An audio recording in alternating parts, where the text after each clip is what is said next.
Hey everyone, this is Disney fan Fred and welcome to my channel. Today we're going to be looking at one of my favorite attractions at Animal Kingdom, Kilimanjaro Safari. Every time you go on, it's a different adventure, different animals. Sometimes they show up, sometimes they don't. Video sometimes a little shaky, but I hope you enjoy it. Well, welcome aboard, everyone. You guys look up above your head. That is the animal spotting guide. Actually, pretty good at being fun.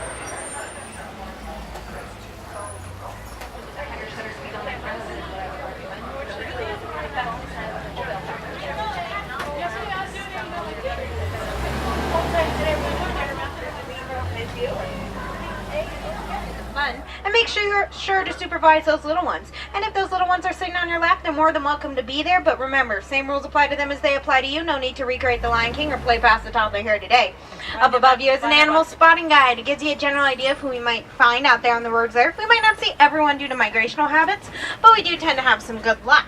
And have mostly thanks to their natural forms of camouflage and shy natures, such as our friends the greater kudu here on our left. Now, greater kudu are one of the tallest antelope species. They can stand at 55 inches tall. Males have horns, females do not, so those are lovely ladies. The male's horns can grow to 6 feet long, some of the longest of any antelope species. On our right is another greater kudu close to us, and a little farther up an okapi. Now you might think the okapi is related to the zebra because he sports a pair of fancy zebra pants, but he's not. He is the only known relative of the giraffe. They have similar skeletal structures and prehensile tongues. The hill on our right, those are bongos, incredible hiders, best hiders you never did see. So good at hiding and so rarely seen, their nickname is the ghost of the forest. And both male and female bongos have horns that grow to 3 feet long. Now this is a black rhino on our left-hand side. Black rhinos are solitary animals. They spend their days alone and then congregate near watering holes at night to go over the day's happenings. Now, they are critically endangered. There are less than 5,000 black rhinos left in the world. This is due to illegal hunting and poaching for their horns. Some cultures happen to believe a rhino's horn has special medicinal qualities, yet it's only made out of keratin, the same thing as our fingernails and hair. Hippos are nocturnal animals. They spend their days asleep in the water, typically only going up on land under the cover of darkness at night, and that is to graze.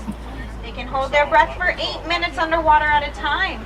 So every time they need to take a breath, their bodies naturally rise on up, and then they float back down, and they float all the way down to the bottom of the water where they prefer to walk or run instead of swim. This is how they've gotten their name. Hippopotamus is Greek for river horse. Now those big white birds with the big yellow beaks on the not so big island back there, those are pink-backed pelicans. They get their name because their backs change from a white shade to a lovely dusty pink shade during their mating season. It's how they attract the most perfect mate. And they make some excellent avian parents, nesting in groups of 10 to 100 pairs. Crocodiles. Now, crocodiles are the largest African crocodile. They'll grow up to 20 feet long. They bite down with 2,000 pounds of pressure per square inch, letting them hunt prey much bigger than themselves. And they'll hold their jaws open just to cool off. So we're heading on into the savannah, which might not look like much at the moment, but trust me, there's a whole lot of animals out here. They love to hide in the grasses and bushes and trees around, not only because it's cooler, but it gives them that extra level of protection from predators. Now, speaking of predators, there's a cave up ahead that some tend to call home. We're going to swing on by and see if there's anyone available for a house call.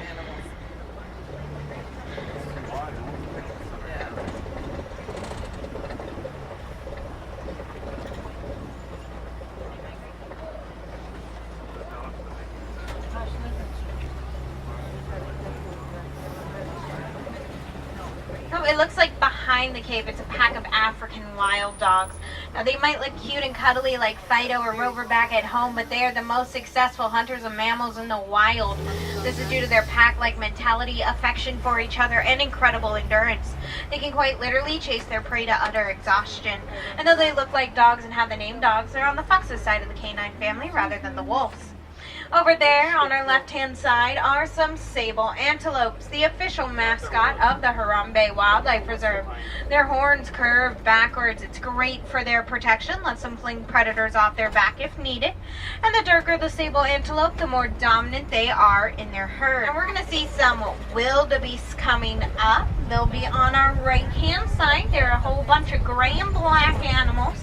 Now, wildebeest, their name is Afrikaans for wild beasts. This is due to their tendency to stampede.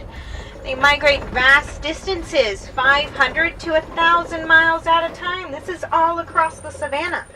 And they live in some of the largest and densest herds out of almost any mammal species. A typical wildebeest migrational herd can be 1.5 million large. The only other mammals that tend to beat them out on these numbers is us humans. Now, wildebeest go by another name. It's Gnu, spelled G-N-U, and it's after the local. And we're going to see some Ankole cattle coming up on our right-hand side. They're those guys with the really big horns. Their horns can grow between 4 and 5 feet long. They're lightweight thanks to a honeycomb structure on the inside. It's filled with blood vessels and used for temperature regulation. They are the only domesticated animals that hang out here on the reserve. They were originally domesticated by the Watusi people, so they have another name. It's Watusi cattle. Nowadays, they're mostly raised by people in East Africa who consider them a source of wealth. The more cattle you have, the wealthier you are. So to protect this wealth, farmers herd them into special fences made out of a thorny bush called a boma or manyatta. Oh, it looks like we've encountered a group of giraffes here on our left, and a name for a group of giraffes is a tower. These are Maasai giraffes. You can tell because of their jagged edge spots, how they're placed messily and irregularly. It means they're Maasai. Now, most people are familiar with the kind on your animal spotting guide, the reticulated giraffe. They have a straight and neat spot pattern. Their tongues are prehensile and proportional to their height. So an 18-foot giraffe would have an 18-inch tongue. It's perfect for grabbing those just out of reach leaves and branches off of the trees. And it looks like there's an elephant there on our right. Now, judging from the fact he's all alone, that's going to be a male elephant. Male elephants do not live in family herds. They leave them around adolescence, so between the ages of 12 and 15. So that guy probably left recently, judging by his size. They do return later on for mating season, and they'll form loose bachelor groups from time to time. These tend to be on the smaller end, but have been known to include as many as 144 members. Fortunately, the shortcut I normally take is closed. Looks like the bridge fell out, so we're going to take the scenic route. And not only is it because there's an elephant over there on our left, but it's a part of their habitat and their diet. They eat it for the essential vitamins and minerals inside. It's like taking their daily vitamin because they also eat leaves, grass, fruits, roots, and other vegetation. Now, elephants are not the only creatures to benefit from the red clay. We humans do as well. We mine it for a mineral known as coltan. Now, coltan is used inside of cell phones, laptops, tablets, and other small electronic devices. So if you really want to help the elephants, something simple you can do is when you get a new phone, recycle the old one. They can then reuse the coltan. It mines less of that red clay, keeping the elephants' diets and habitats intact. Here's another view of some elephants. Now, one thing you might notice they do is they flap their ears. This isn't them trying to imitate that flying eighth wonder of the world, Dumbo. It's just how they stay cool. Elephants cannot sweat like you and I, but they have a whole lot of blood vessels in their ears. So by flapping their ears, they send cool air over those blood vessels. It cools the blood and in turn cools the rest of their bodies. They also will throw dirt or mud on their backs as yet another way to stay cool and protect their sensitive skin from the sun. It's much like an elephant branded sunscreen. And we're going to see some more elephants, and I think there's actually going to be a fairly recent addition to the family herd. It'll be a little tucked away, so we'll try and get the best angle for everyone on our left. Now, when an elephant is born, they weigh 300 pounds. And that is after a 22-month-long pregnancy. Now, elephants don't have the best control of their chunks when they're first born. It takes them a couple months to figure the thing on out. And when an elephant gets to about a year old, they can weigh between 900 and 1,000 pounds. Now here on our left, we're going to see a flamboyance of greater flamingos. Now greater flamingos are the largest flamingo species. They stand at 5 feet tall and weigh a whopping 9 pounds. They're also the lightest pink. They get their pink color from their diet of shrimp and krill, which contains beta-carotene. Carotene is what turns them pink. If you see a gray flamingo, they're young, no more than 6 months old. When a flamingo is born, they're gray and fluffy, and it can take a full year to almost 2 years for them to get that distinctive pink hue. You can kind of see those elephants again on their left. You might be able to spot some cheetahs. Now, cheetahs are the fastest land mammal. They run an average speed of 60 miles per hour and a top speed of 70 miles per hour. They're daytime hunters, unlike most large cats who are nocturnal. This is due to their excellent daytime eyesight, aided by those black teardrop marks under their eyes, much like a football player's eye blacks. And they can purr like our kitty cats back at home. In fact, they're the largest cats with that ability to purr. Now, speaking of cats, we're coming up to a rock formation known as a kopie. Now, kopies are vantage points, so a lot of big cats or predators will sit on top. They use it to survey their territory, make sure everyone's safe, no one's there who shouldn't be, and we'll see what prey is in the area. Now, what classifies a big cat as a big cat is an ability to roar. Cheetahs cannot roar, so some say they're only a large cat, but hopefully someone will be lying around on this kopie who can roar. If you couldn't tell, I'm hoping to see a lion. Now, a lion we might hear before we see, because their roar can be heard from 5 miles away at full volume. Now, it's not a big cat, but it is a big bird over there on the right-hand side. It's an ostrich. Now, as I said, they are the largest bird species, as tall as 9 feet, as short as 6. Ostriches have wings, but they cannot fly. They can run 40 miles per hour, and they use their wings as almost like a steering device.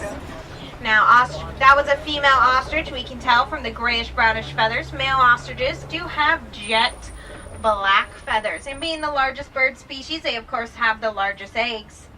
They're animals. They back up on into their burrows, so they have their tusks exposed for protection.